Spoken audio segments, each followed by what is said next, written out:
Clara briefly looks up from poking around the engine. So, how's the situation?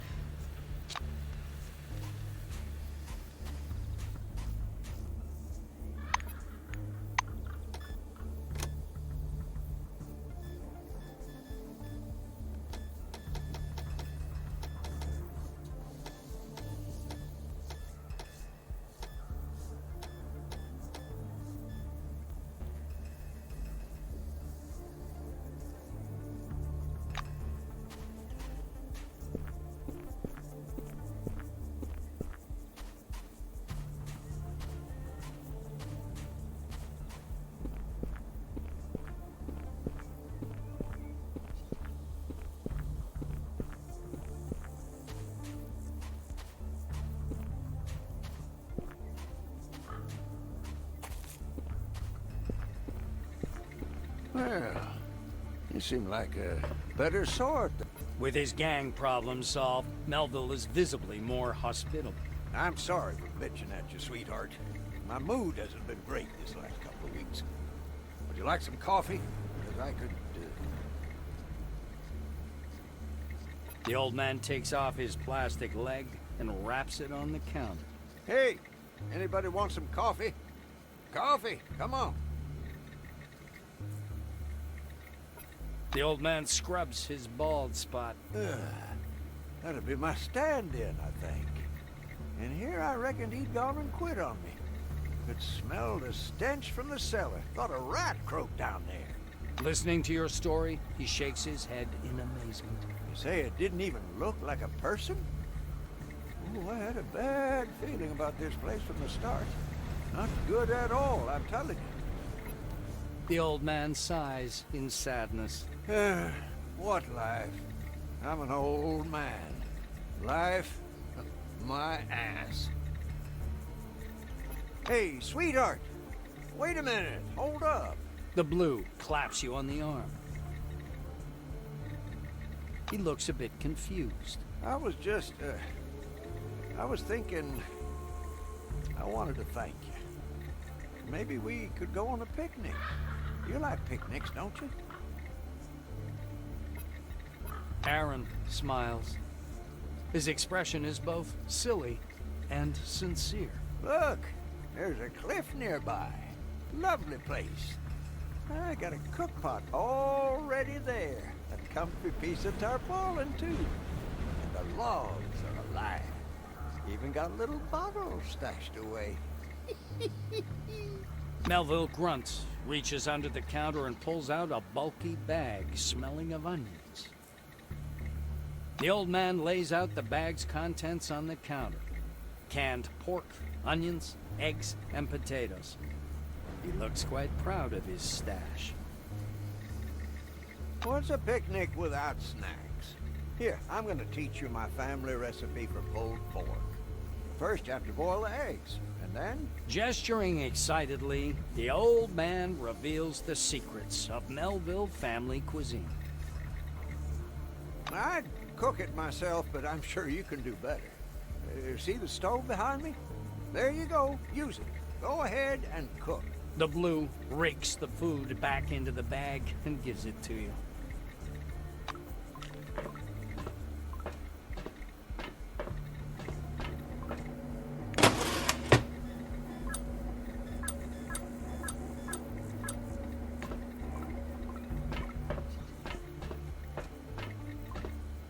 Aaron stares into his screen and mutters to himself.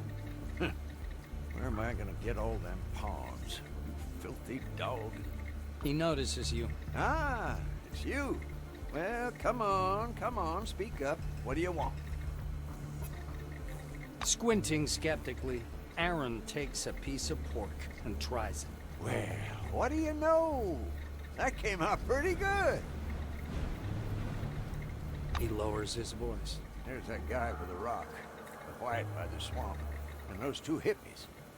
Ask them if they want to sit with us, too. If you got anybody else in mind, call them, too. More people, more fun.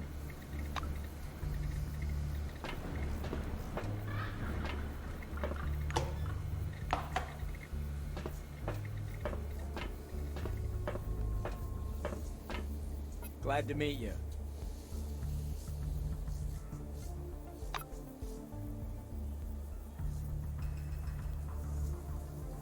Why should we...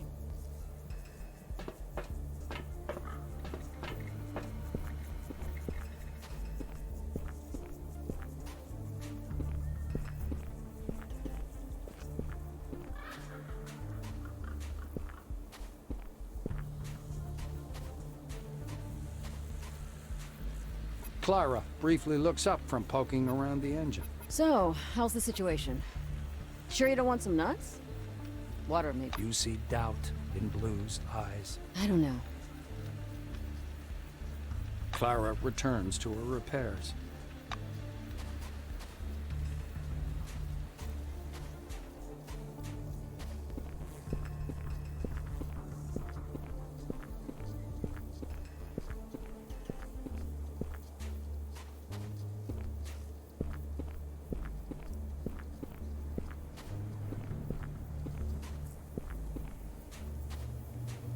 Hiya.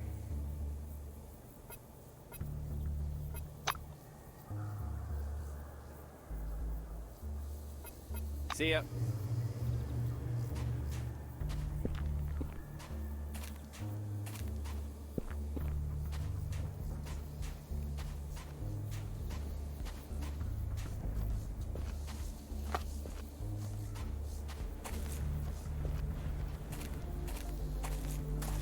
Come on, don't be shy.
See ya!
Clara briefly looks up from poking around the engine. So, how's the situation?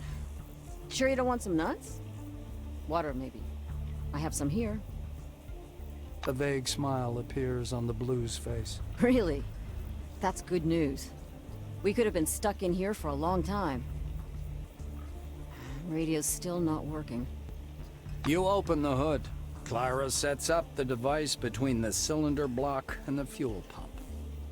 Nothing happens at first, but then the small sphere clicks and a network of thin cracks appear on the surface, from which thousands of flat, pink roots emerge.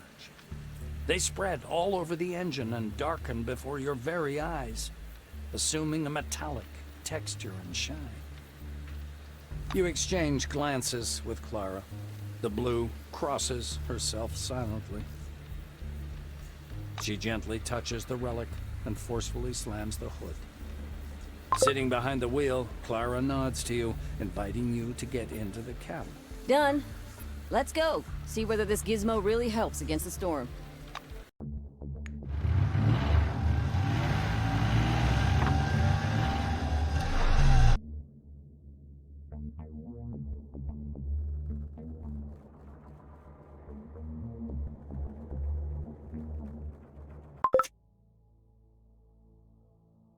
As you approach Nashville, the realization hits you that something is definitely wrong.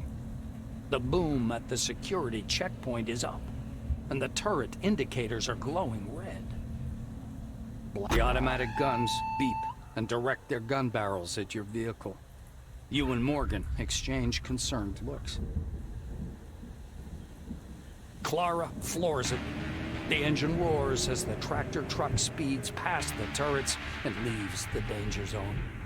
The road turns left, and you're on the main road leading to the complex. There are bodies everywhere, but no visible survivors. Morgan crosses herself and whispers a prayer. Through the smoke-filled air, you see the red lights of a new batch of turrets taking aim at your vehicle. Morgan, pale as death itself, obeys you and floors it. The vehicle reaches a fork near the main entrance to the base. The concrete walls are covered in bullet holes and surrounded by blood, fire, and bodies shot to smithereens. Struggling not to vomit, the Blue squeezes her face into the wheel. She's not praying anymore, just whimpering quietly, "Good Lord, good Lord." Another set of turrets greet you at the central entrance with warning beeps and hostile red lights. You manage to turn at the last moment. The short burst plinks into the back of the vehicle, and the gunfire stops. The turrets seem to have lost you and calmed down. The truck comes to a halt. Morgan opens the door, her hands trembling, and falls out. You also exit the vehicle. Sitting beside the truck track, you lift your head to see Nashville ablaze. Black smoke billowing overhead and intertwining with the maelstrom above the station. It whirls slowly and majestically, hundreds of tiny green lightning bolts flashing silently in the epicenter. Clara lifts her eyes to the sky, mesmerized by the whirlpool of clouds. We need to scout the surroundings. You nod in agreement. Morgan is right. It's time you figured out what happened here.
Bobby, where the hell are you? Over. Bobby, I really need your help. Over. Maria's dead. Ron is acting weird. I'm scared. Looks like Kingsley had no idea what was going on here. Bob, please reply. Reply to me, goddammit. Over. Bobby!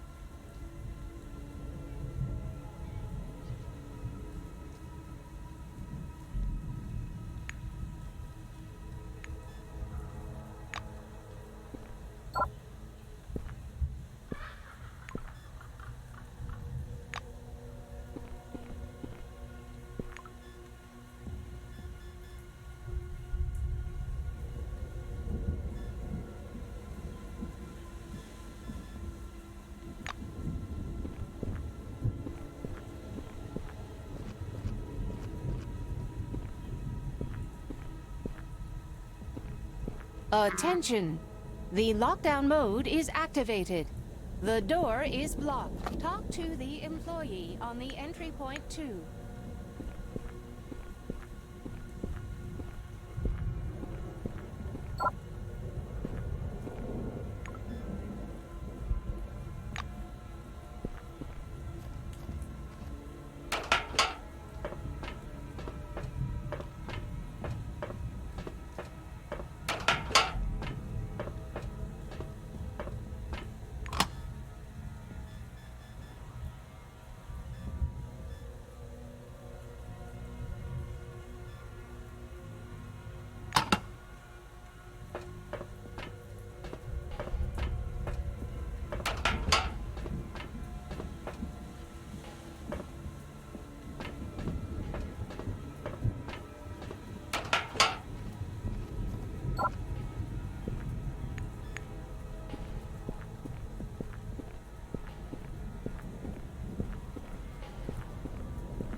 Nashville's main elevator doors open with a drawn-out screech. A harsh smell comes from the dim, dirty compartment. The smell reminds you of a quartz lamp. As you step onto the elevator platform, you notice a woman in silver wing uniform. She's standing in the corner facing the wall, head down. You examine the chevron on her jacket sleeve. Apparently, she's one of those responsible for the Nashville site excavation. Your eyes are drawn to her hands where dozens of tiny lights are moving under her skin with a faint twinkle.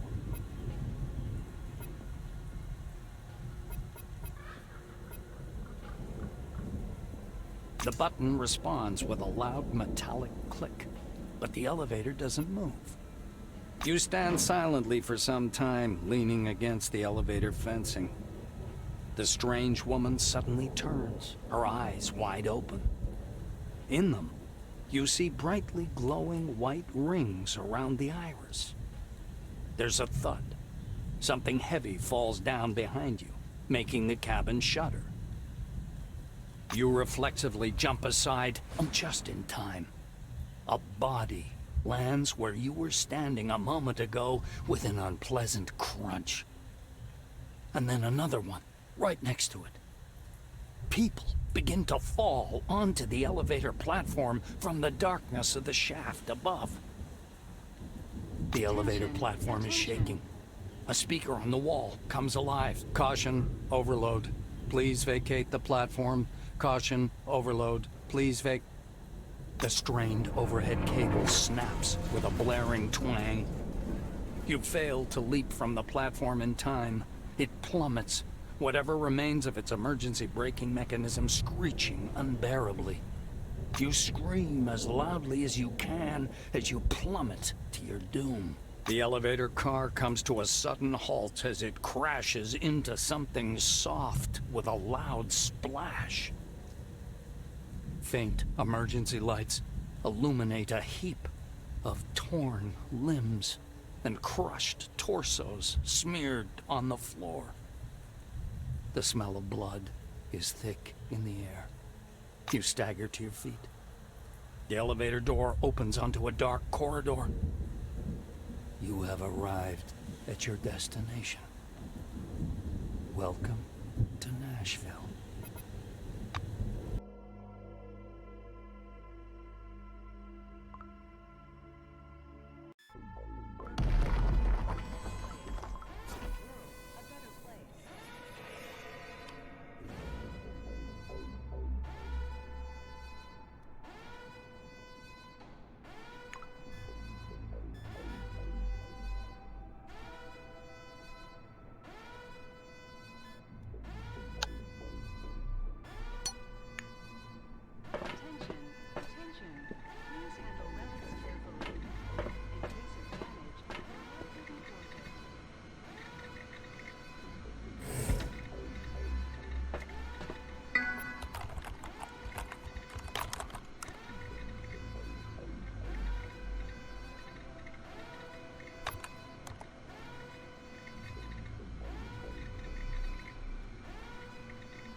handle relics carefully. In case of damage, your life will be forfeit.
Attention, please handle relics carefully. In case of damage, your life will be forfeit.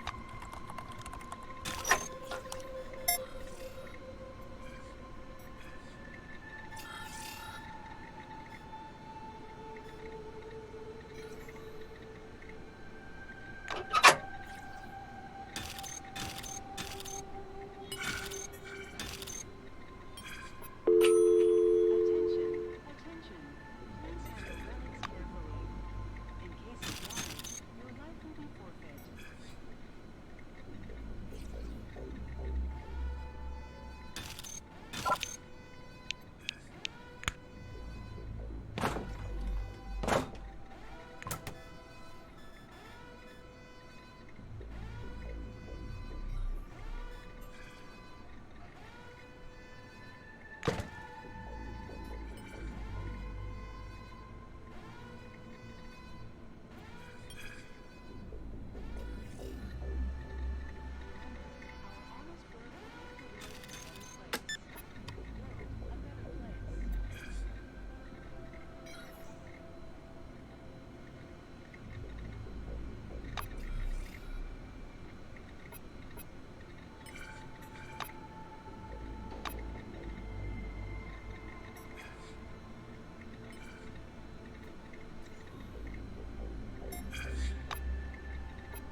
Attention, please handle relics carefully. In case of damage, your life will be forfeit.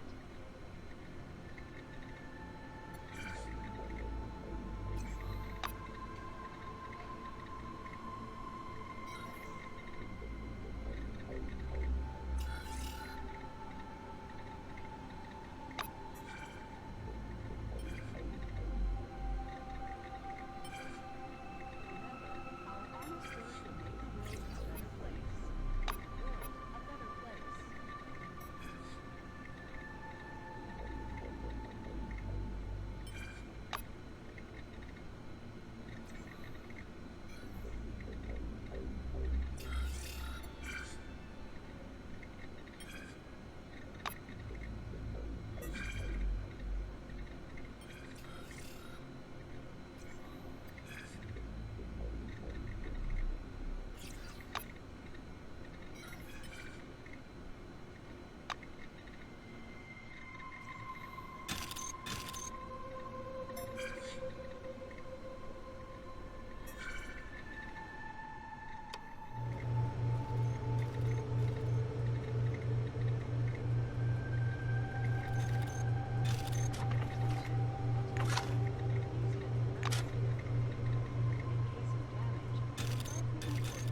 I'm all ears.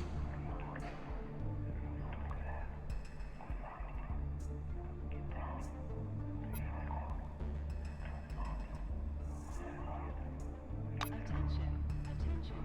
Please handle relics carefully. In case of damage, your life will be forfeit.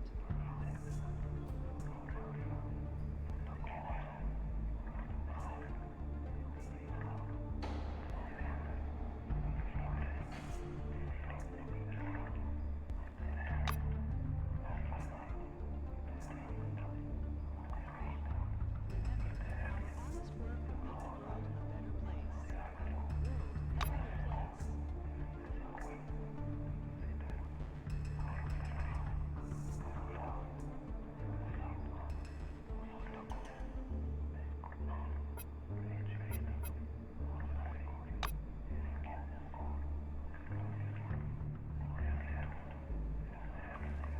Attention, attention. Yes, you, get out, Please handle now. relics carefully.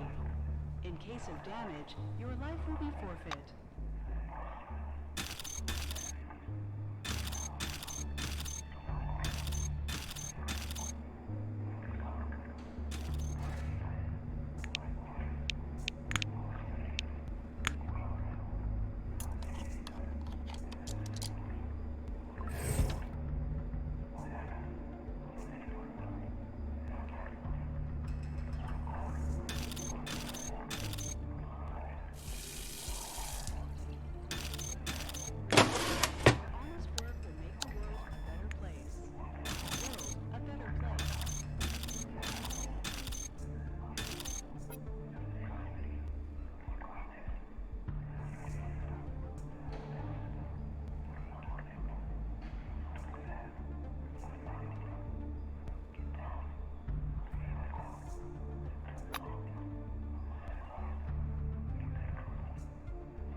Violator. Stop the attack.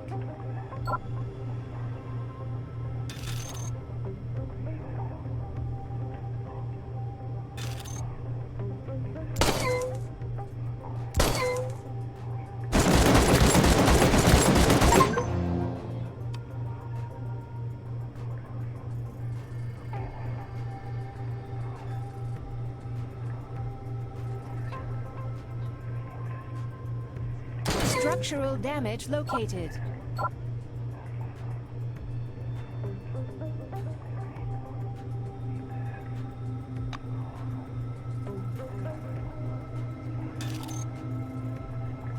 Violator. Stop the attack.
Violator. Stop the attack. Attention, attention. Please handle relics carefully. In case of damage, your life will be forfeit.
Attention, attention.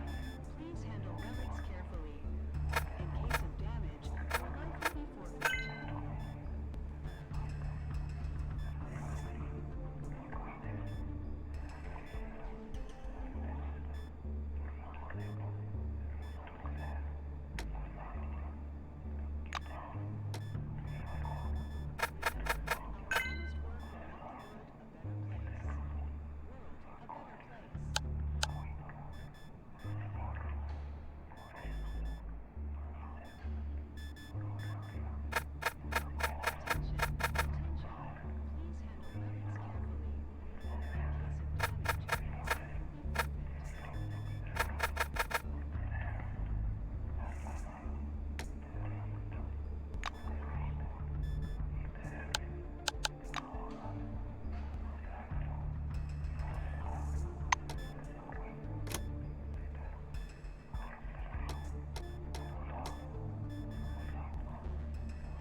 Attention, attention.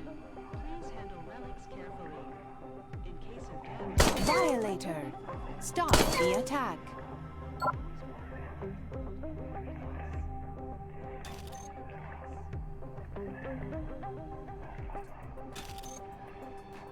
Structural damage located.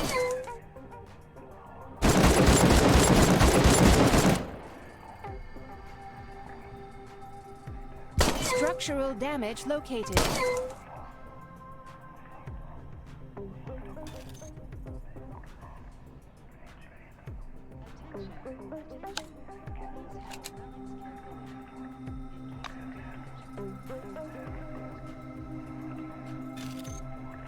Violator. Stop the attack. Structural damage located.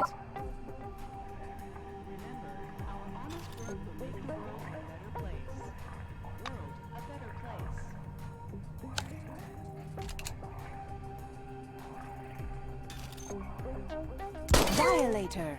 Stop the attack.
There's surely a source for this radiation.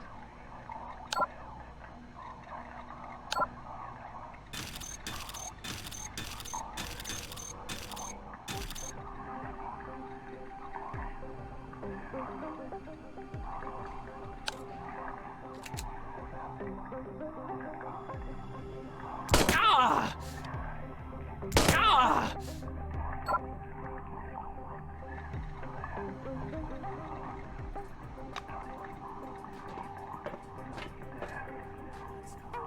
There's no records about the emanation. I have one theory. The emanation abruptly surpassed the level that is fatal for consciousness. None of the local scientists had time to take notes.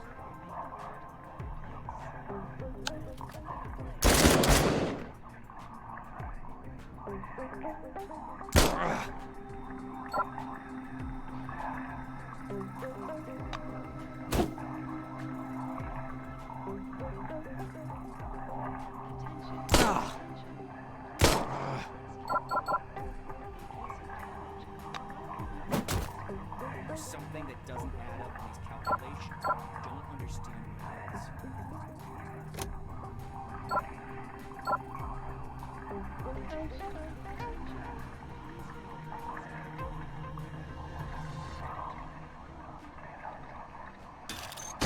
Remember,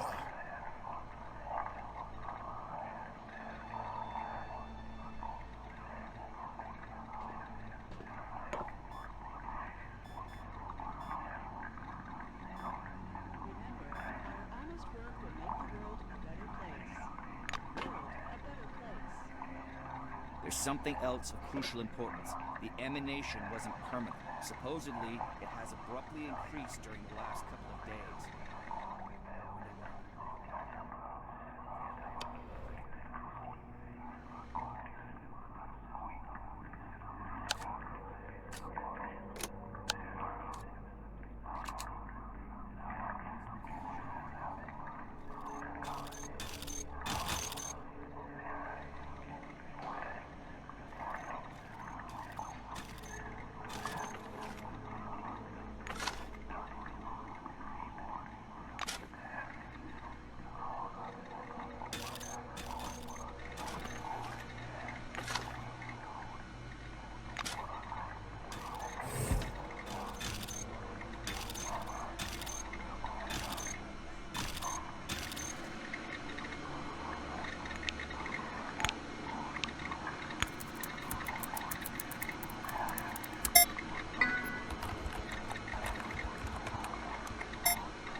There's surely a source for this radiation.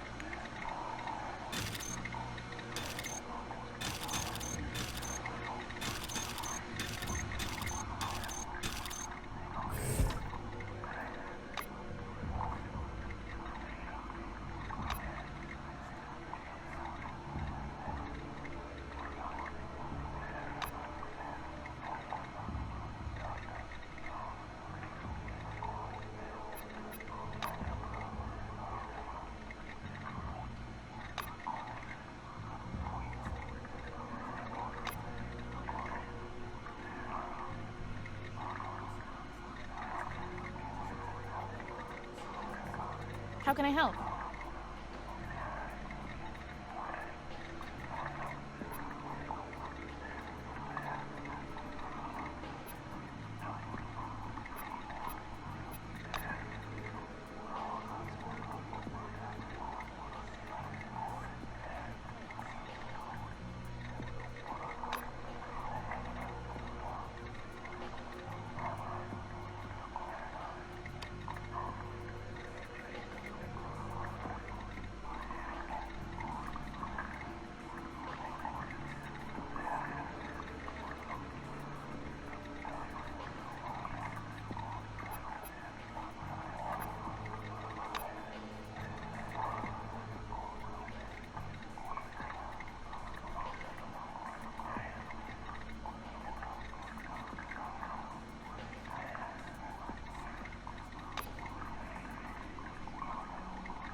Goodbye.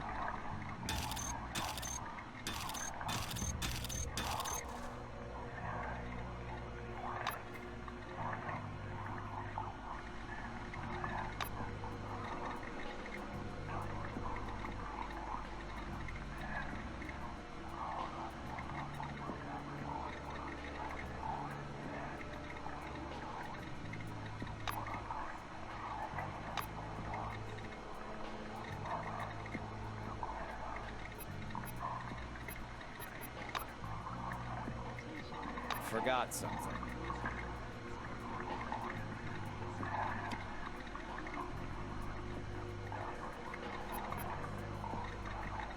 Salutations.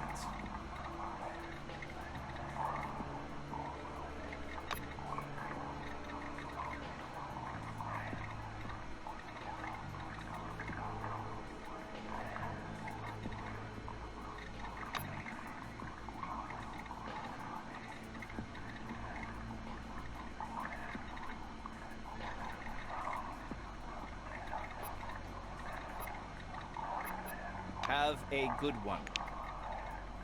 The scanner doesn't register this emanation, but receives concurrent radiation. Does this mean that all radioactive...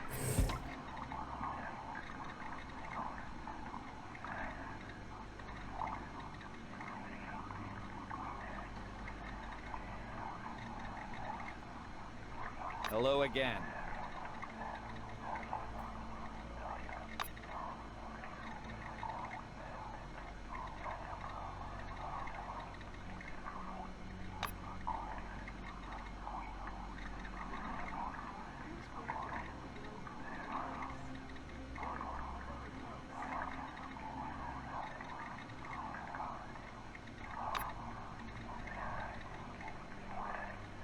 Attention, attention.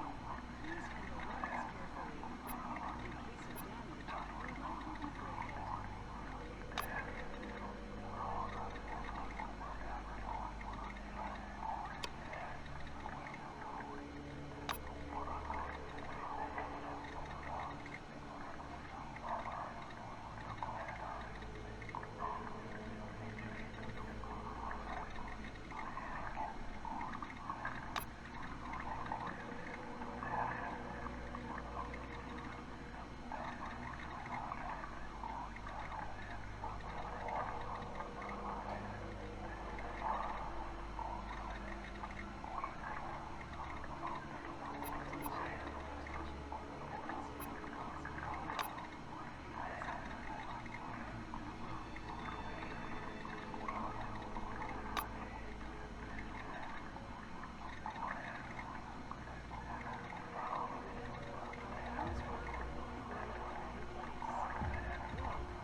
Forgot something.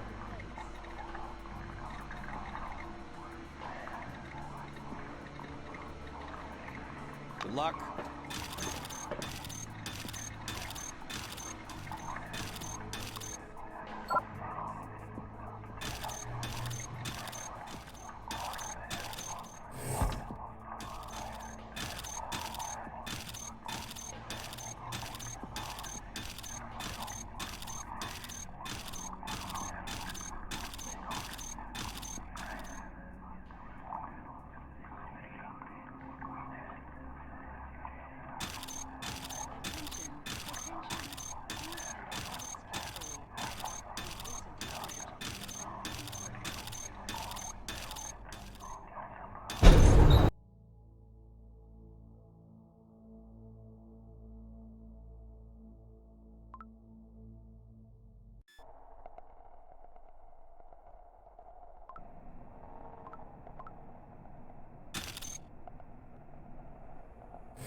Mind if I scan your armor?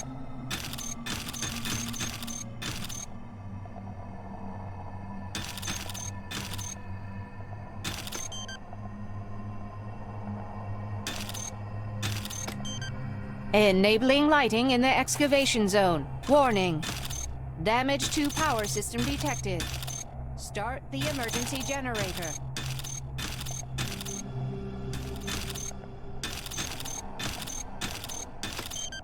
Warning. Damage to power system detected. Start the emergency generator.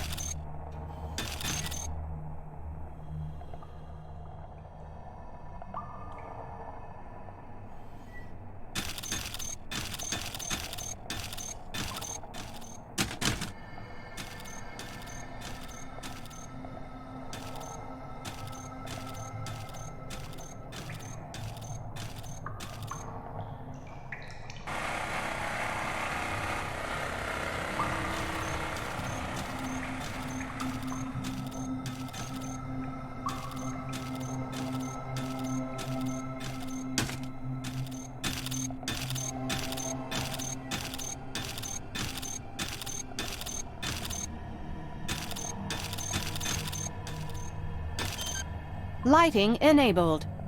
Have a nice day, employee.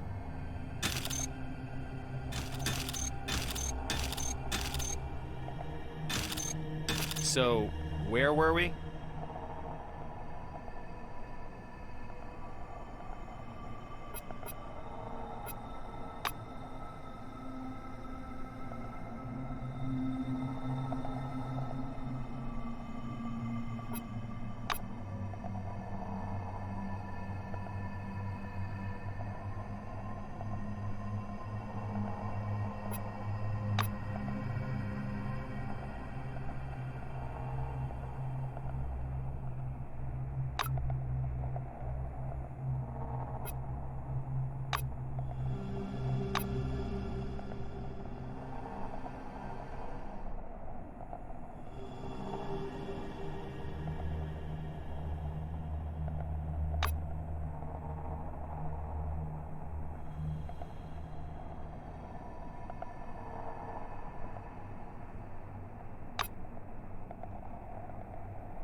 See you later.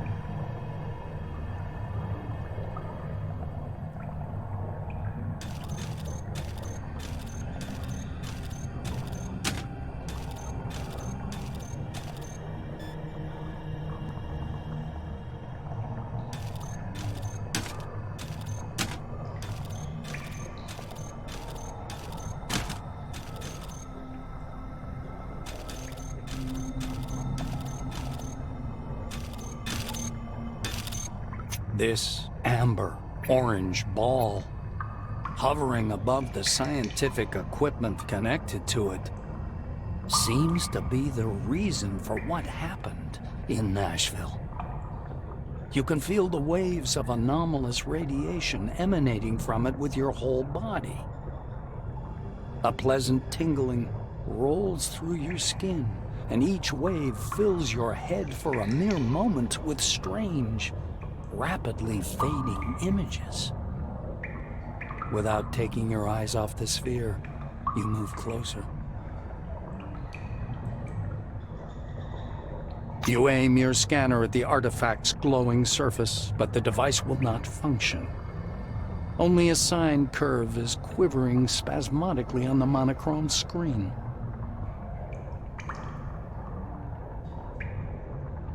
You suddenly begin to feel numb. The prickling in your hands and the anomalous radiation pressing against your head grow weaker, but a frightening sensation rises in their stead. An unknown force detaches you from your body and takes you up into the cool, ringing silence. The maelstrom hanging above Nashville embraces you. All of your consciousness unfolds like a giant canvas, hurling you into a dark auditorium. You see the maelstrom swirling over Nashville. Pulling you from the crumbling walls of the base, it lifts your mind above the world. It covers the lands of the dome like a gigantic spot, in the swirling shadow of which the lights of human consciousness flicker. Some of them fade away, barely in contact with the maelstrom. Others grow dimmer and blink painfully. Some glow with a strange, cold light. Gaining strength, the maelstrom, rushing westward, comes crashing down onto the southern lands of the dome, leaving behind hundreds of fluttering and slowly fading lights. After sweeping out Concord and Spire Station, the maelstrom finally calms down. It hangs in the very center of the dome, like a majestic, lazily swirling vortex. And your mind rushes about within it like a shining spark.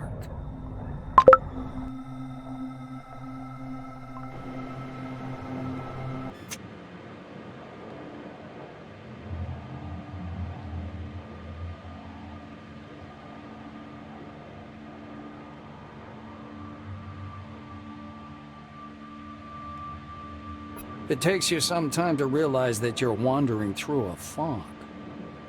Eventually, the dull, white nothingness begins to dissipate, slowly returning you to reality.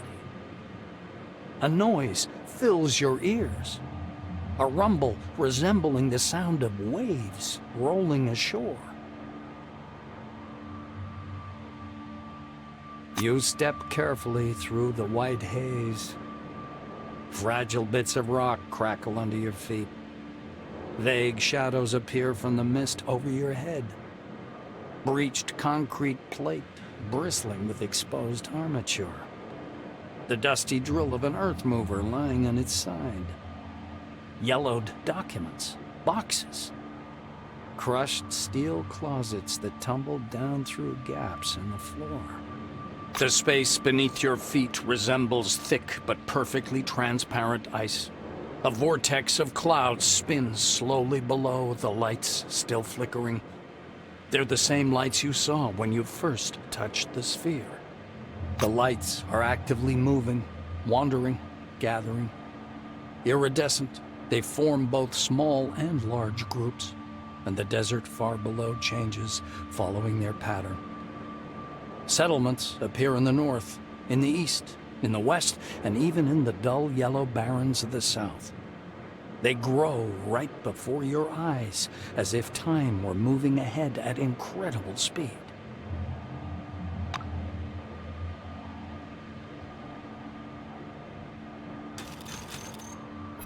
Good day.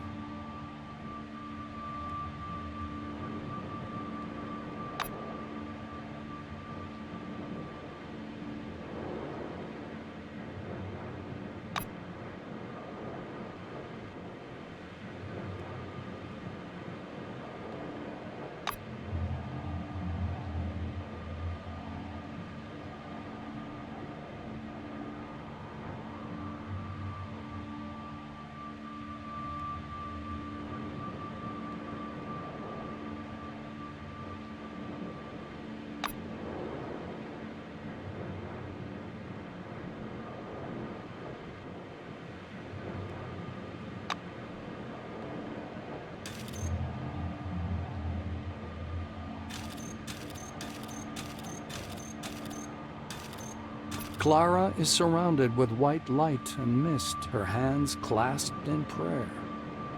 She reminds you of an angel statue from some reformist church. Seeing you, her expression changes. She crosses herself, mumbling under her breath. I was having lunch, and then you appeared. Out of nowhere. She nervously touches the cross hanging from her neck.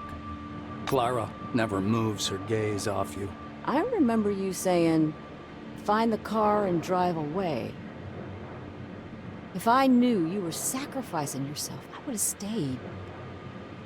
If someone frees you from your oath out of generosity or humanity, does that mean the oath shouldn't be fulfilled? I still don't know the answer to it. You see sorrow and grief in her eyes. I only know that I'm an awful wrongdoer. I hope you're in heaven now? Clara sighs heavily. I see. Why are you appearing to me? Is this some sort of a sign? Do you know about signs? This is when... Her voice suddenly becomes deep and thick. She drawls as if her words were being played from a corrupted tape. Clara's face alters subtly, as if it had turned to stone. Abbott is very kind to me, but his faith is nothing I could get used to. She says in a dull voice.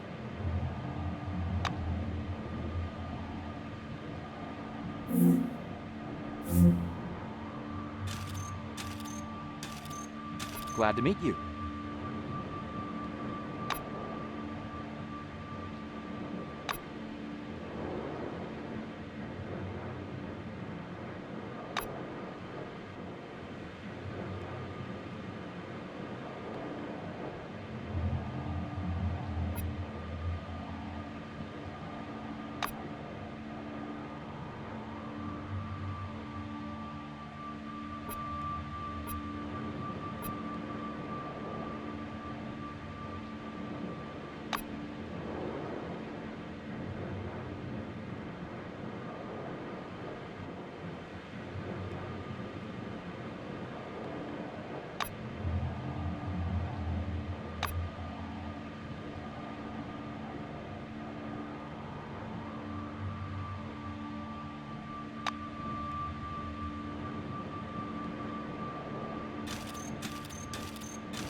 There's no doubt. The funny, scruffy old man standing before you is Aaron Melville, the old man from the gas station. He also recognizes you. A smile wrinkles his already wrinkled face. Ah, it's you. Long time no see, sweetheart. Melville examines you closely. Safe and sound, I see. How'd you pull that off?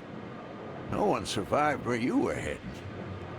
The only worst place is the center of the dome, where the spire... well, you know. The old man points vaguely upwards with his crooked finger. You're aware, aren't you? The spire is fallen. Now the road's closed. As if folks would want to come here anyway. And here we stay, like crabs in a barrel. He thumps his timber leg on the ground, driving the mist away. Don't think that I'm complaining. My business is on a roll. They come and they go. Melville's face seems to petrify. He speaks slowly, but flounders anyway. The gas station can be crowded nowadays. Everybody needs my gas station.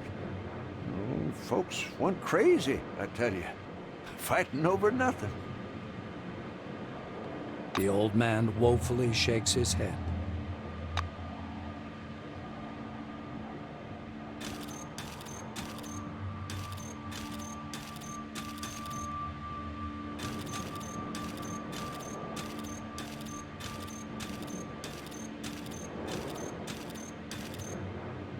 A dazzling supernova-like flash sweeps across your view. The lights, frozen in the desert, start to move, and a cloudy funnel begins to slowly trail after them. The funnel spreads out under your feet. Flickering waves of lights drift northward, driven by the winds of a maelstrom. Not just a maelstrom. Maelstrom. Its shadow covers the west and south of the dome, as if it was extinguishing the lights scattered across the desert.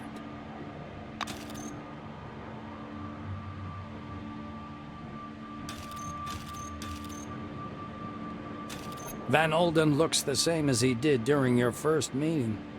The same shiny glasses with thin rims, an arrogant expression, and a stopwatch clutched in his hands. He's examining a shred of mist hanging in the air. He's so involved in his research that he doesn't notice you at first. Meeting your eyes, the scientist instantly darts back. Then he comes up to you and begins to palpate your face, hands, and clothes. His fingers seem to sink in your face. Sebastian Van Olden screws up his lips scornfully. Yes, of course. A thought form, like the pink mist, I suppose, or any other similar anomaly. As was to be expected. The white winces. Have you any grasp of the context? I'm talking about anomalies. The pink mist is obviously a term particular to this field. A thought form. Well, it's a derivative of this pink mist. Eyewitnesses often see people in it.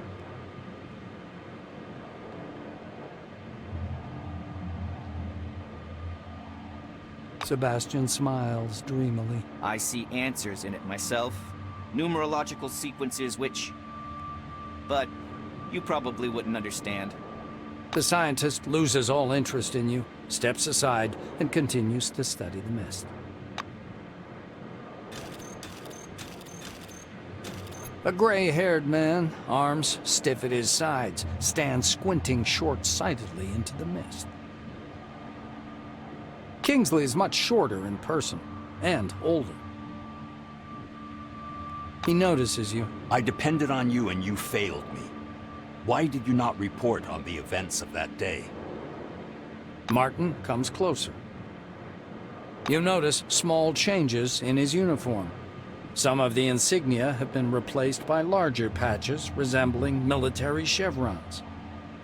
Kingsley nods as if anticipating your question. Yes, the uniform is new, but the man is the same. Head of Magellan Base. I intended to resign after the incident, but Nakamura decided otherwise. I couldn't argue with her. He surveys the thick mist around you. One thing's certain. You're standing here. That means you're alive. Yes, I know what this is, partly. He looks you in the eye and says, Scientists on the emulator project have been telling us a lot about it. Not everything, of course. Even they don't know what it is.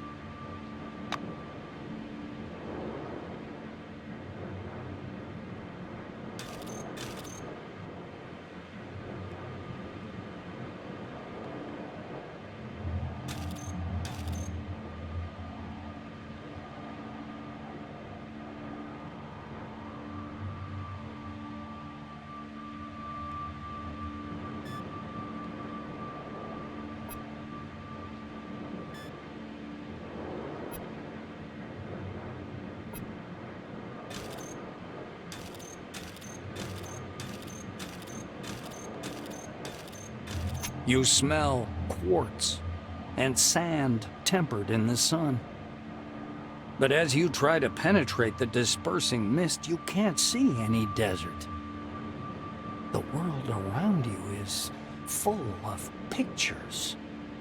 They're floating around like visions in some crystal ball. A hall covered with carpets. A golden Cronus logo on the wall among wine-red banners. A power plant. A city filled with lights. Mercenaries, soldiers, armored vehicles moving through the cool wasteland in the night. The spire of a temple spire, its searchlight shining into the night sky. White corridors of research complexes. The visions fade one after another until only the last remains. The black silhouette of a strange building towering up from the lighter sand. This picture freezes before your eyes, as if giving sense to everything that came before.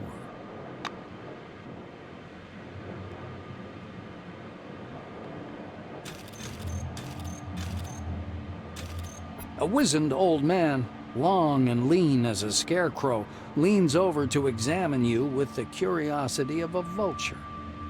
His long, yellow-white robes fall down in waves and rustle quietly. His stony black eyes resemble those of a blind man, but their gaze is fixed on you. Such remarkable technology. He says in a low, well-modulated voice. This voice seems to belong to some other person. He smiles, a warm and kindly expression, wildly at odds with the menace in his eyes. Name your price, and I'll buy your design. But be reasonable.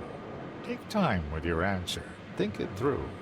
With the smile still fixed on his face, he steps back into the mist, never taking his eyes off you.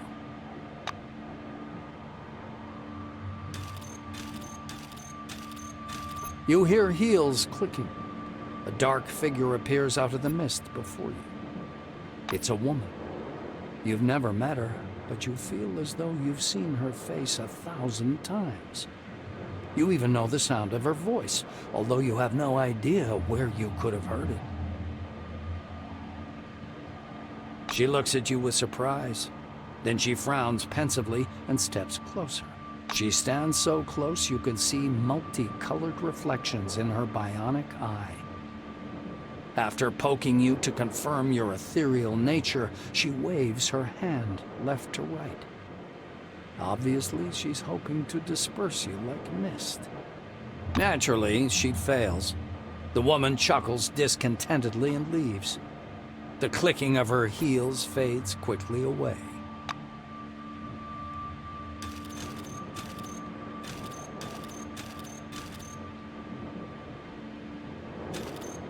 The fuzzy mist, as if whisked with a mixer, looks like slowly dissolving clouds. A short, chubby little man in a camouflage cap and army shirt steps fussily out of the white. He clasps his hands behind his back and stops a few steps away, scanning you with his gaze. Vivid interest flashes in his eyes. He clears his throat. I'm out of jokes about death. Or about Mr. Christ. I'm out of jokes about hallucinations.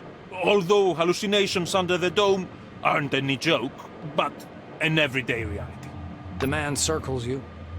His glance bounces from your face to your uniform to your shoes and back. But you are something else.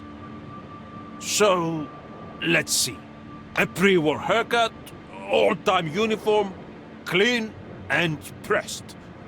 Shoes aren't worn out, just got them. He recites with enthusiasm. He frees his plump palm and carefully touches you with one finger. You are ethereal, but light tight. You respond to my movements. You are not using an image that's familiar to me. You don't look like anyone I know. And your badge says... He raises himself on tiptoes and fixes his eyes upon your badge. The name. Of course. Of course. The name. He flings his arms about and leaves without even saying goodbye. The mist seems to slam shut behind his back, like a pair of wing doors closing.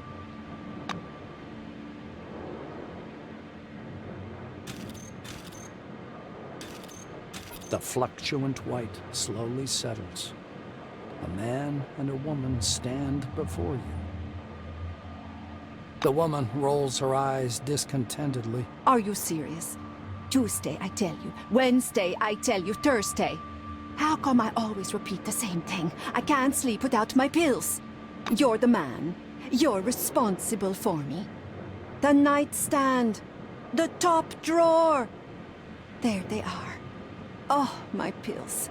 Just say pills before we go to sleep. Is that so difficult, Johan? She pushes him lightly on the shoulder. The man nods automatically, lost in thought. The woman clasps her hands in front of her chest. She's boiling with frustration. I can't depend on you, can I? I haven't been able to relax in years because I have to control the situation for both of us. Johan!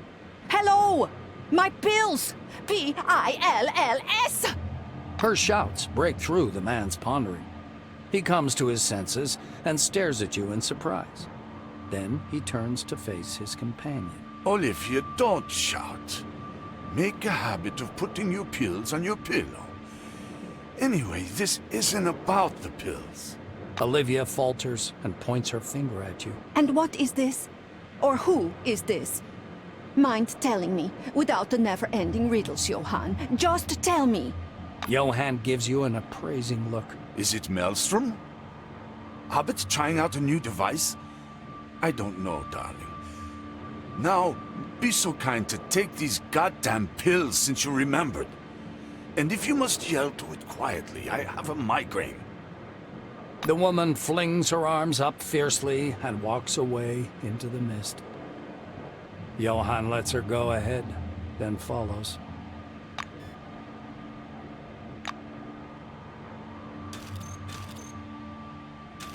An unfamiliar woman steps out of the mist and looks at you with the wandering eyes of a mad person. She's wearing a tall, crudely made tin crown painted with gold powder enamel. She smiles, although on her, this expression is more like an evil grin. She begins to prowl around you in a circle, wary eyes locked on your face. While circling around you, she steps into the mist and stops in place, a vague, distant silhouette.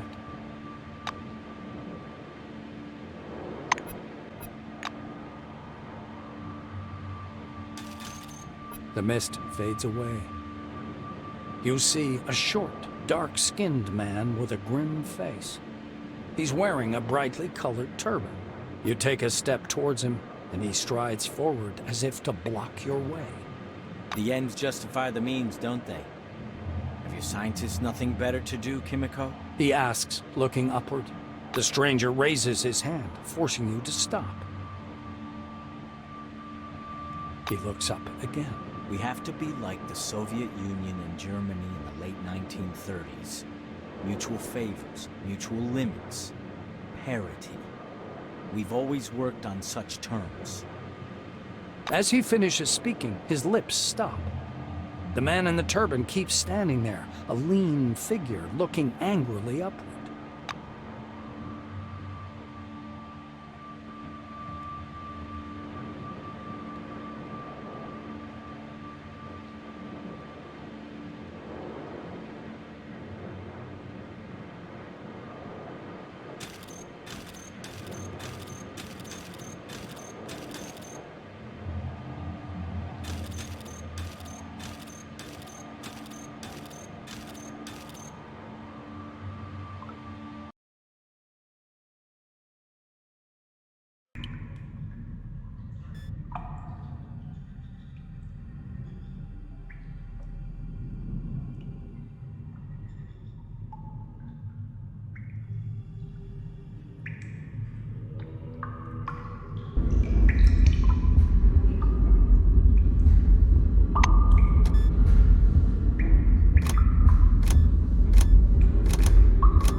Light.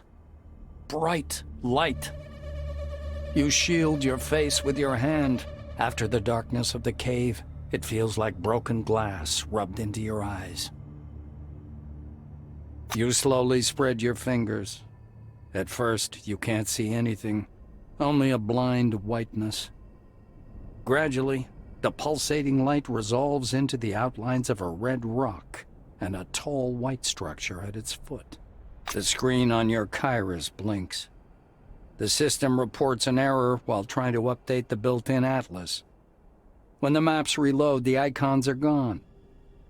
Only a single marker indicating your location remains. Well, you're still near Nashville, at least judging by the coordinates.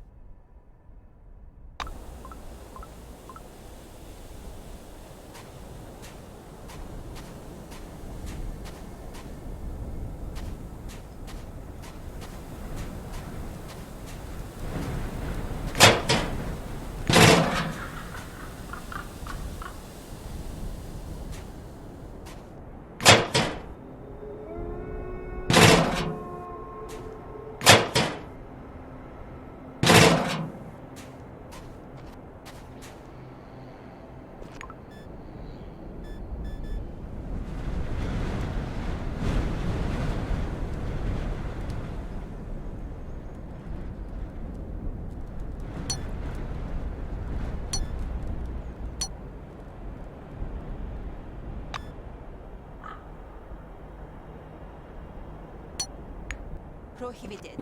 Employee currently deployed to the danger zone must leave. Encouraged to seek asylum. The city is far enough from...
Someone touched us, covered our place with their scent. Ah!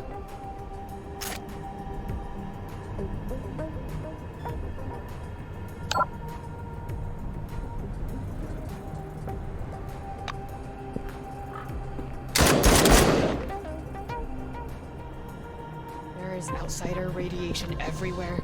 Someone passed through here, scattering their light around.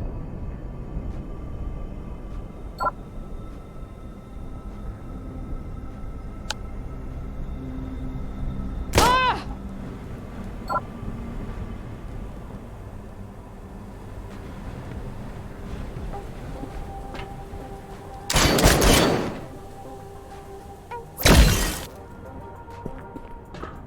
Someone from the outside did it. Some outsider.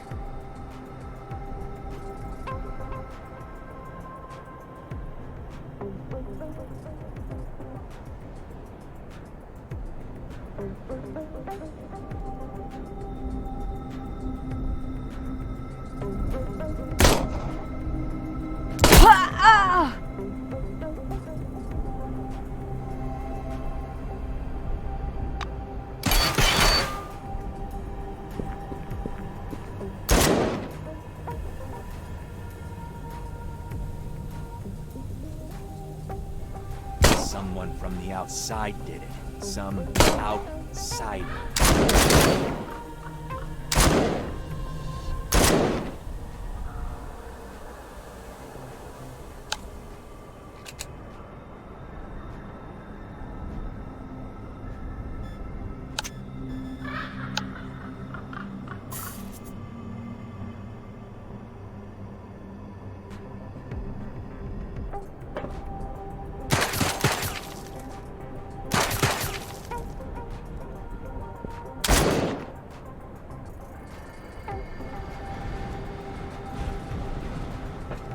Someone's touched us, covered our places with their scent. There are traces and fractals, traces and fractals.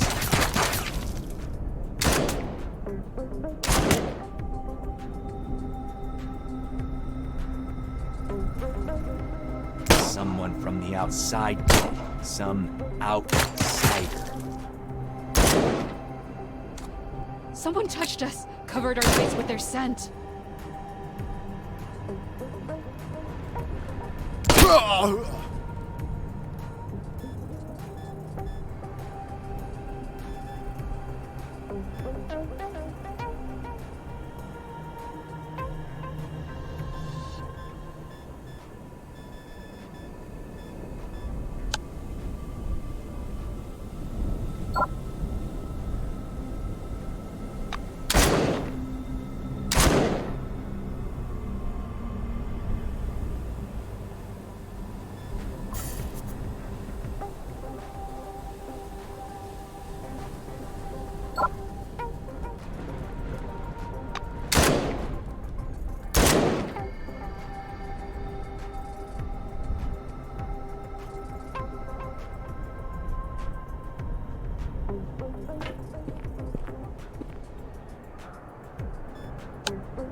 Someone from the outside did it.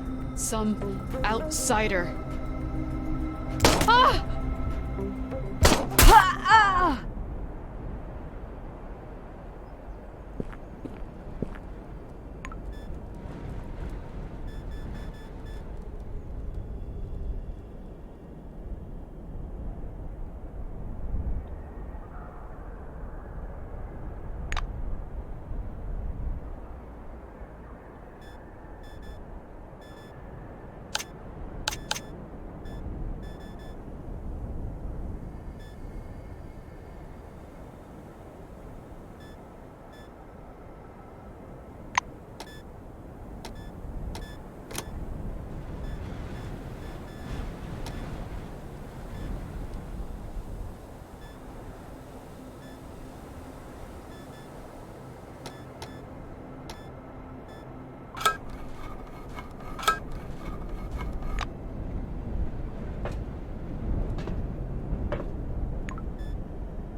You wander through the desert and suddenly fall, fainting for a moment. A quiet hum, like that of a huge bell, fills your head. The space around you is again hidden behind waves of fog. But now it's different. This even white haze conceals everything unnecessary, highlighting the important. In the northeast, a flickering column of blue light can be seen beating straight up through the clouds, like the beam of a huge lighthouse directed into the sky. Without taking your eyes off the beam, you struggle to get up. Each step requires great effort and your head is splitting. These are not the effects of sunstroke, and what you're seeing is no mirage. This is something else. You search through the pockets of your uniform and find several pills. Some to treat high blood pressure and a few painkillers. You put the pills in your mouth, and after a while, you feel better. The headache and hum soon pass. All that remains is a slowly dissipating fog and the blue glow fading away in the distance. You've seen this fading glow before, but from a different angle. The explosion that flashed through the clouds pushed apart by Maelstrom. This strange beam of light is what remains. It must mean something. Maybe there to the northeast is where your path now lies.